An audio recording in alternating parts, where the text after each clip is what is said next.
Hello, welcome to the International Business Conversations. My name is Irina Goch, and today my guest is Professor of International Business, Professor Fragkiskos Filippaios.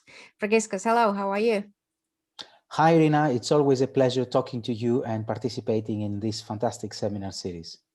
Thank you so much for visiting me second time.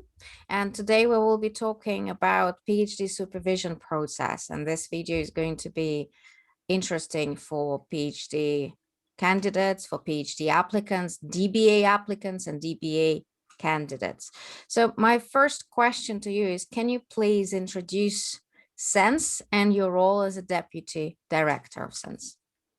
Thank you very much, Irina. PhD supervision and PhD students are at my heart always. I think it's, our responsibility to train the next generation of researchers, not necessarily academics, researchers. And a brief introduction around SENS. SENS, which stands for Southeast Network for Social Sciences, is one of the 14 doctoral training partnerships that are funded by the Economic and Social Research Council. It's formed from 10 institutions located in the southeast of England, all of them research-led institutions. I can mention them very quickly. It's University of East Anglia, University of Essex, University of Kent, University of Sussex, University of Surrey, Goldsmiths and Royal Holloway, which are part of the University of London, City, which is also part of the University of London, Roehampton University, and Reading University. So these are the 10 institutions that form SENS. And we receive a grant, which is just over £2 million a year from ESRC. And through that grant, we fund approximately 45 scholarships for PhD students every year. We currently have a cohort of about 190 PhD students that receive a stipend, receive their fees, receive training, funding, and of course they've got access to all these different networks between the 10 universities. My role as Deputy Director is to look after their training and development. So every year we're doing an analysis of the training needs of the students, and we're putting together a number of very interesting workshops in advanced training, focusing predominantly on wide areas of social sciences, but also looking at other interdisciplinary approaches, reaching out to arts and humanities or environmental sciences as well. There are two major routes to doctorate, DBA and PhD. Can you please explain the difference between the two? Yeah, obviously the PhD is a far more traditional route into a research qualification. So both of them are research qualifications. The DBA has been established in far more recently from a number of universities. Just for the interest of our listeners today, PhD stands for Philosophy Doctorate. DBA stands for Doctorate in Business Administration. So the Philosophy Doctorate covers a much wider range of subject. The DBA, which is the Doctorate in Business Administration, falls in an area that we call professional doctorates. So you've got the Philosophy Doctorates, which are predominantly focused on contribution to knowledge from an academic perspective. And then you've got what we call the professional doctorates, one of which is the Doctorate in Business Administration, which are focusing predominantly on the creation of knowledge with a practical problem in mind. And that's the main difference and the key difference between the two. A lot of people, tend to distinguish between the two. Actually, from an academic point of view, there is no distinction, but the expectation is that for a student who does a PhD, their starting point for the identification of a gap would be the academic literature, and then their PhD or the research project would focus on conceptually developing knowledge, and of course then empirically testing that knowledge to come up with a contribution. On the DBA side, the starting point tends to be a practitioner problem something that perhaps the student has dealt with in their everyday life, in their everyday working life, that they want to do additional research, and then that starting point is, the gap in practice, complemented by literature, complemented by conceptualization, and then empirical evaluation. So that's the main difference. There is a slightly a slightly less important difference is that, and that, of course, that differs from one university to another, is that there is no usually formal training program for a PhD. The training is focused on a student-by-student basis. With the DBA, the typical format is that the students will do it in part-time. They will spend their first 2 years undergoing formal training requirements for the business and management discipline, and then they will be spending an additional 2 years writing up a dissertation, a thesis, under the supervision of an academic. So the expectation is that someone comes into the PhD already trained in research methods. Someone that comes into a DBA doesn't necessarily have that training, and therefore they need to be skill upgraded before they move on to the thesis writing. Just to clarify that it's not the requirement, and it can be different in different universities. Yes, it could be, that training element could be different in different universities, but I think that that's looking across the DBAs offered in the UK at least, a lot of the DBAs are structured like this, with a training requirement at the beginning and then a dissertation, thesis writing period. What are some of the biggest misconceptions about PhD and DBA? Well, let me start by addressing the first biggest misconception between the two. And a lot of people feel that, the DBA is somehow inferior to a PhD. That's not true, and I need to stress that as much as possible.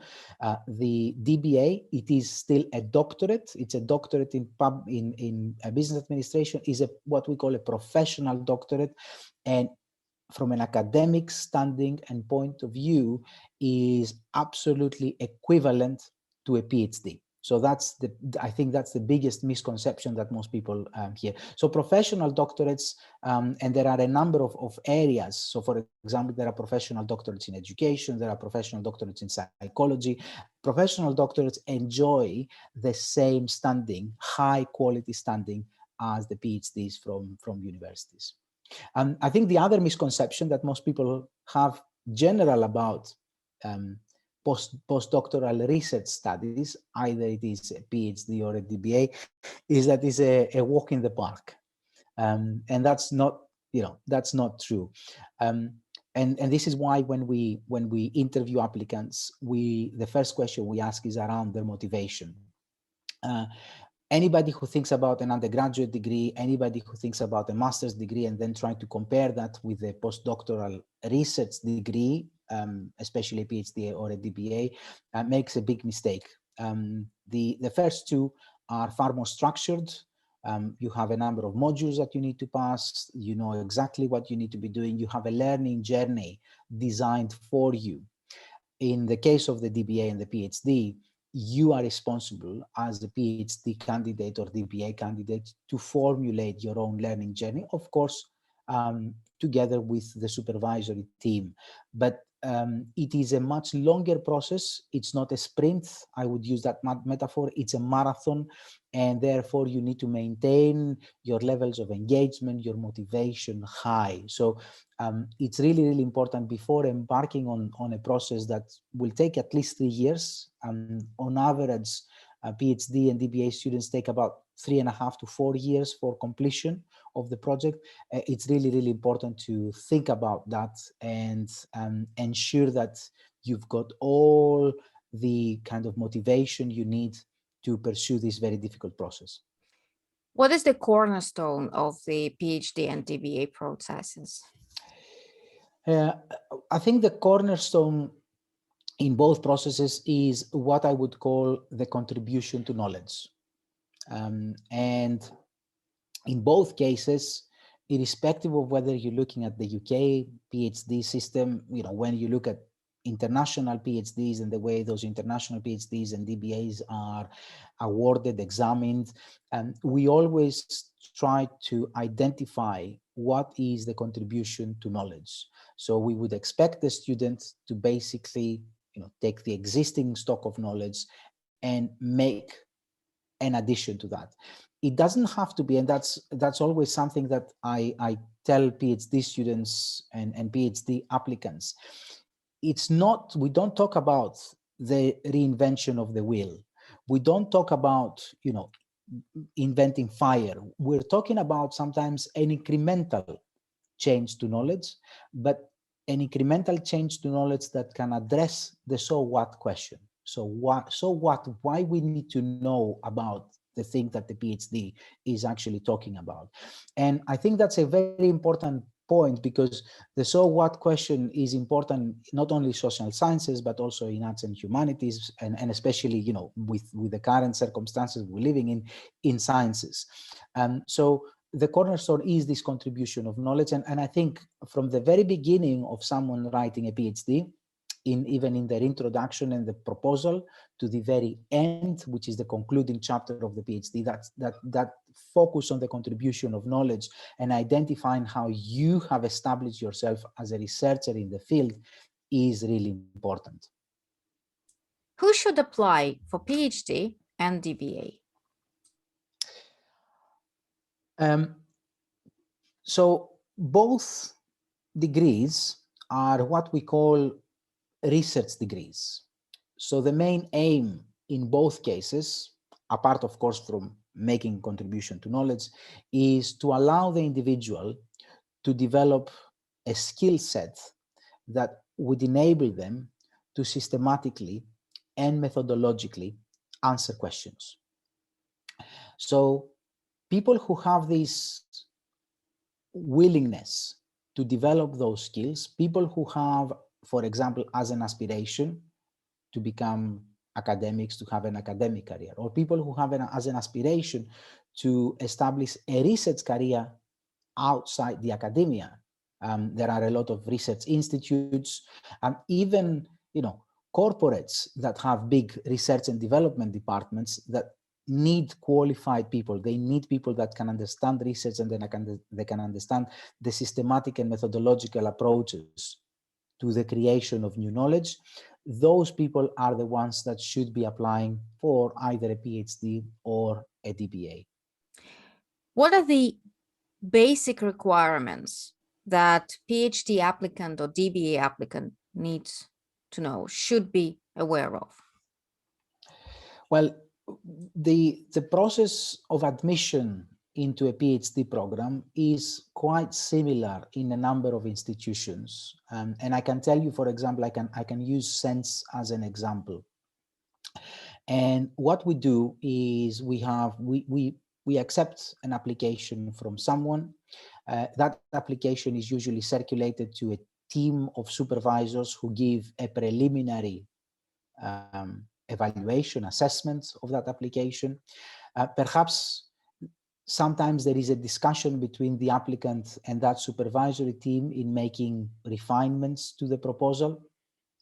And then the next step is you usually call the candidate to an interview. And in that interview, you ask them questions around their motivation, why they want to do the PhD. You ask them questions around their understanding of their positioning into the field through the research proposal they have submitted. You ask them questions about their contribution. Sometimes you even ask them technical questions around the methodological approach that they have proposed. And of course, you ask them questions to assess, to evaluate skills. If those interviews is successful, someone is offered the place in the PhD program, and sometimes those applications are even considered for funding. Now, when we look for funding, we basically look for three basic things. The first one is the quality of the research proposal. Is it rigorous? Is it relevant? The two key questions that we tend to ask, Has it been written in a systematic way? Has it covered the literature, the most recent literature? Is it relevant? Can it answer the so what question? So that's one kind of set of criteria. The second set of criteria is we tend to look for the candidate's preparation and motivation. We tend to look through their personal statement, why they want to do a PhD. We tend to look at the skills they have developed so far, and what makes them unique and what makes them the best fit for this particular project. And then the third set of criteria that we tend to use is the quality of the research environment they will be working in and the fit they have with the supervisory team. And we usually ask for a supervisor statement or a reference letter to assess that. So on the basis of these three criteria, you need to basically be thinking about your PhD application. So if I slightly say it in a different way, it's not only about having the best and most innovative idea if you want to pursue a PhD. It's also about demonstrating very clearly that you as an individual has the skills and the motivation to take that project to fruition. And that is not the end of the whole process. You also need to be able to identify and work with a supervisor who has the best fit with you and the best fit with the proposal in order to help you through this long journey. So these are the three things that someone needs to have into consideration when they apply for a PhD. Let's now shift the focus to the supervisor, how to identify potential PhD applicant. So we've mentioned a couple of times the role of the supervisor in this process, and the role of the supervisor has become more and more instrumental in ensuring timely completions, successful PhD students, students that have an understanding about their career trajectory. On the other hand, of course, the supervisor has a big task, which is the selection and the identification of the PhD candidates. The candidates tend to come in two shapes, two forms. People that you already know and you have worked with. So those could be your master's students, sometimes undergraduate students. Just to highlight here that SENS as an organization offers every year about 20 scholarships to what we would call 1+3 candidates. So students that come straight from their undergraduate degrees, they haven't done any formal training, they want to pursue a PhD, so we fund the master's year as well as their PhD. So, students that you might have worked with, and of course, as a supervisor, you have confidence in those students because you have worked with them, you have established a relationship with them, and of course, sometimes you have even supervised master thesis dissertation. So in those cases, talking about myself and my own approach, I'm very proactive. If I feel that someone has the right skills and of course the right motivation, I usually try to contact them, discuss with them, and offer them this opportunity to perhaps think about a research career. Then there is the second set of candidates, which usually are those that you don't know as a supervisor, which is the students that come from other universities. And a lot of us receive these sometimes speculative emails outside, out of the blue, dear Professor Filippaios, I'm XYZ and I've done my degrees there, and here's an idea that I want to work with you. I'm always very careful with this type of candidates, and supervisors need to be very careful with this kind of candidates. On the other hand, I'm always engaging with these kind of candidates because, in some cases you can have what I would call rough diamonds in those applications. And what I do is I review the research proposal and I decide whether I have a good fit with that research proposal. Sometimes you receive these speculative applications that are being sent to hundreds and hundreds of potential supervisors, and you open the proposal and you clearly see that is not a direct fit to what you do. So in those cases, I I politely reply back saying, sorry, but this is not, my area of expertise. I won't be able to supervise you. If I feel that there is merit in the proposal and that the proposal has a good fit with my research experience and research interests, what I do is I always have what I would call a preliminary interview with the student. So I say, look, I want to give you some feedback on the proposal, see how we can work together. Why don't we set up a Skype, Zoom, Teams chat about half an hour? And what I ask is I ask some questions about how they came up with this proposal, what are the key ideas, what they think about their contribution. You basically find out whether the student has the right motivation and the right credentials. And at that point, you can make a commitment of time into supporting them through this application.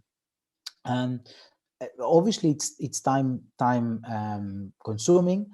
I don't do it for every single application I receive, but it's actually a very rewarding exercise and a very rewarding practice because you can get some very good PhD students through that. So people that you know, people that you don't know, the people that you know, you can be proactive as a supervisor in your identification. The people that you don't know, you can kind of filter those and then have an informal discussion to see whether there is a good fit between you and them.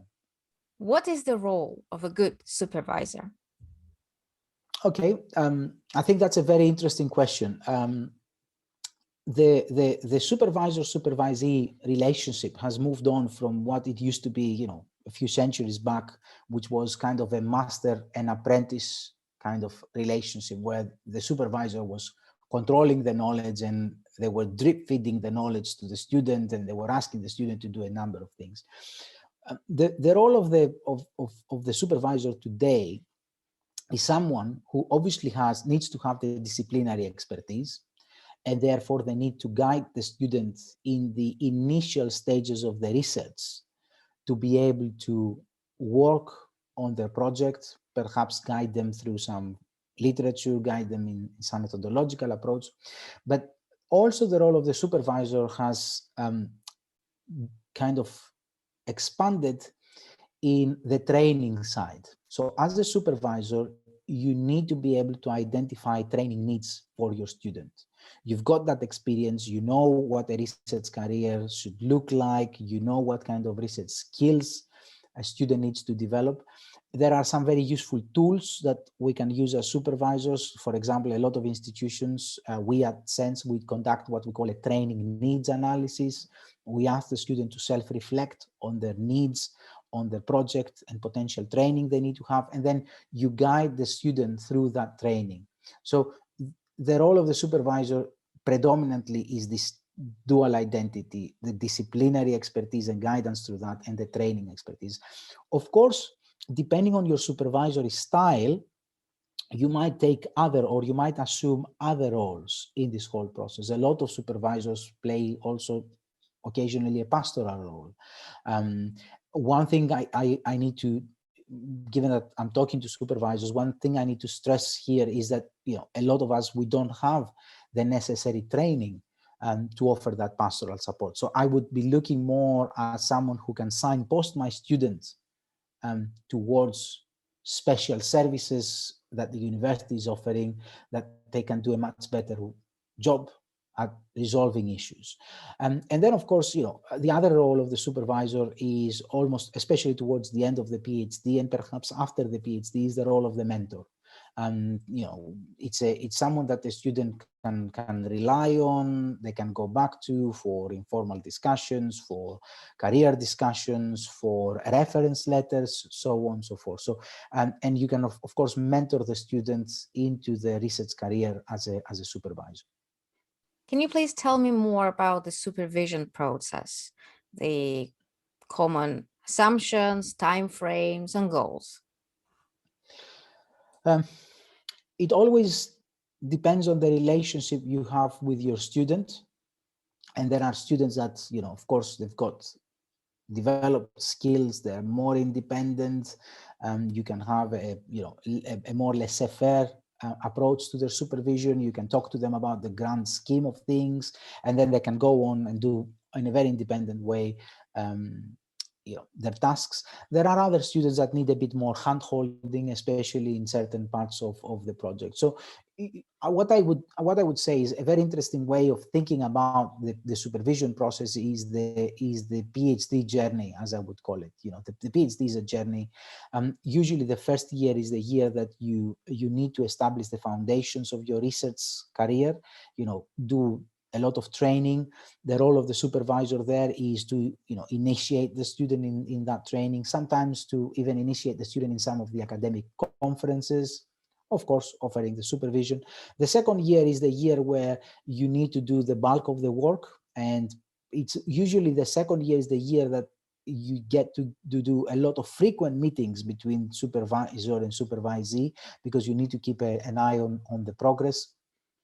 And the third year is usually a year where the student already knows what they need to be doing. They should be working towards the end of that. But it's also a year where, you know, the supervisor-supervisee relationship takes more of this mentorship kind of form rather than the direct relationship between the student and the supervisor. One of the important issues that I need to highlight is that proper supervision takes time. And I'm afraid to say that, you know, a lot of the institutions don't reward that time. You know, if you look at the amount of, if you try to monetize the amount of time someone spends as a supervisor, if they're doing the work properly, and the amount of workload allocation hours they get for that supervision, there's always a big gap. So a lot of us, we, you know, decide to become supervisors because we think that there is something as a contribution to knowledge. We think that there is something as a contribution to developing and you know, teaching the researchers, the next generation of researchers. So that's something that I need to highlight in terms of potential supervisors, or people that think to become potential supervisors, that they need to really be careful about the time allocation they have on this task. I wanted to ask this question a bit later, but I think it's a good time to ask it. So let's say we have a faculty member who would like to become a supervisor. Mm-hmm. What are the first initial steps? I think for me, the most important step would be to identify an experienced supervisor. And the experienced supervisor there plays, again, a dual role in the supervisory team. So acts as a supervisor to the student, but potentially acts as a supervisor to the second supervisor who's less experienced. So someone who has already a number of completions, achieved a number of completions, they know the potential, you know, issues that a PhD student might encounter through the process, and they can identify them in early stages, and they can then train the second supervisor to do the same thing. So if I was a new faculty member and I would want to become a supervisor, I would first of all try to find someone who has already supervisory experience and ask them occasionally to join the supervisory teams. The other thing that faculty members can actually do, and some universities have it, you know, in a more established, in a more formal, institutionalized way, others not, is to see whether in the training that the university is offering, whether there are any particular sessions that, you know, are for new supervisors. So, for example, in my former institution, University of Kent, I was responsible for one of the modules, which was part of the postgraduate certificate in higher education.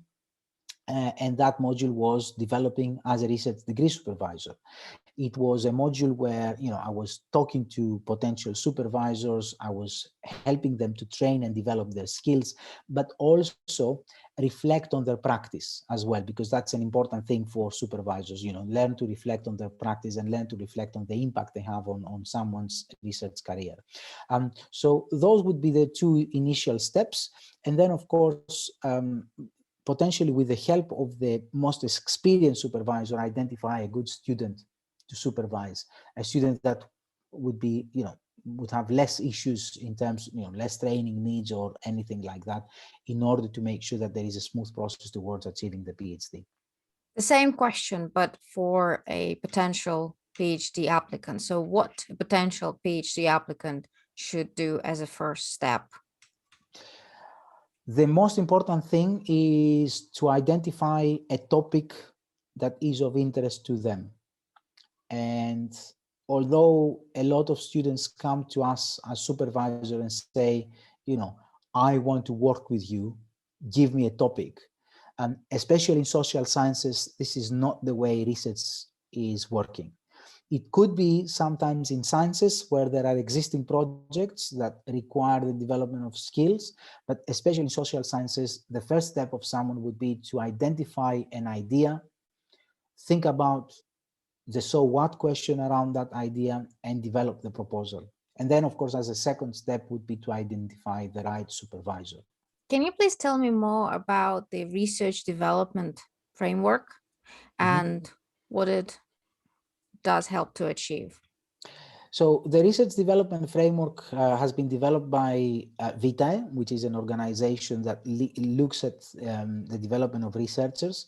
And it's effectively a tool, a very useful tool that someone can use to identify, on one hand, research gaps, research training gaps, but also ways through which they can effectively cover those gaps. So it's a tool that can be used in what I would call both a descriptive way, so you can describe what currently are the gaps, but also in a prescriptive way, which can give prescriptions about the things that someone needs to be doing in order to cover those gaps. It's available through VITAE. It effectively has 4 domains.